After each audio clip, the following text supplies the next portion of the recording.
हर साल की तरह इस साल भी दिल्ली में यमुना नदी सफेद झाग की मोटी परत से ढक गई है। यमुना का ये हाल होते ही बीजेपी और आम आदमी पार्टी में जुबानी जंग शुरू हो गई है। यमुना की इस हालत के लिए दोनों ही एक दूसरे को जिम्मेदार ठहरा रहे हैं। दिल्ली बीजेपी के अध्यक्ष वीरेंद्र सचदेवा ने अपने दावे को सही बताने के लिए गुरुवार को यमुना नदी में डुबकी लगाई थी। इसके बाद उन्हें सांस लेने में दिक्कत और स्किन में जलन की शिकायत हुई। हालत खराब होने की वजह से वीरेंद्र सचदेवा को दिल्ली के राम मनोहर लोहिया अस्पताल में भर्ती कराया गया। विशेषज्ञों और पर्यावरणविदों का दावा है कि यमुना नदी का पानी सेहत के लिए बहुत बड़ा खतरा हो गया है। The foam per se is problematic, but only on the acute stage. Say it creates a respiratory and some skin irritations and all, but the underlying root cause of these foams, which is heavy organic loads and surfactants, which cause the foam, are a bigger issue, are a bigger health concern. The organic load into the water generates more bacteria, more coliform counts, and that consuming that water causes waterborne illnesses like diarrhea and typhoid, etc., etc. So that is a bigger concern to the human health, to the public health.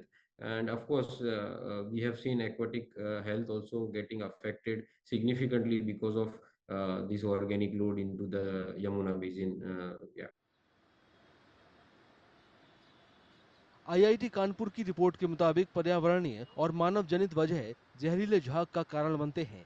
जैसे जैसे monsoon की विदाई होती है, यमुना का जल स्तर कम होने लगता है। इसके अलावा यमुना का पानी गर्म होने की वजह से पानी की सतह के तनाव को कम कर देता है।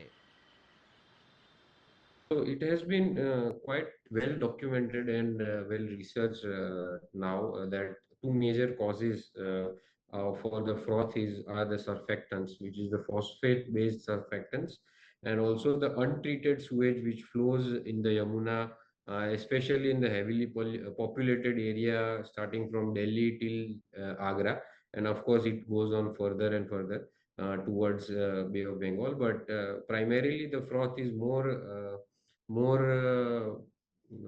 it is more profound in this area because of the heavy sewage inflows as well as the phosphate based detergents.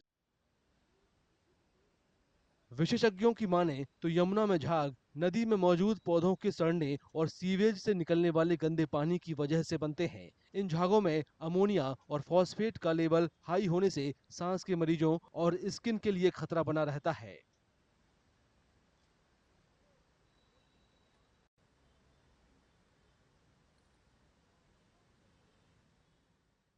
Sewage और औद्योगिक कचरे जितने भी हैं उनका सही तरीके से प्रॉपर उनका ट्रीटमेंट होके ही वो नदी में उसको छोड़ा जाए, तभी वो होगा। इसके अलावा तमाम प्रोग्राम्स होते हैं या तमाम आपके कार्यक्रम होते हैं, घरों का जो डिटर्जेंट होता है वहां पे भी हम लोग केमिकल्स का प्रयोग करते हैं, तो वो भी हमारे लिए हानिकारक है, नदी के लिए हानिकारक है। तो इसके साथ में जल संरक्षण, उसके लिए भी हमें ध्यान देना होगा। नदी के किनारे जितने भी कॉलोनीज हैं, जितने भी गांव हैं, जितने भी इंडस्ट्रीज हैं, वहां पर प्रॉपर वाटर ट्रीटमेंट का और जल संरक्षण का पूरा इंतजाम होना चाहिए।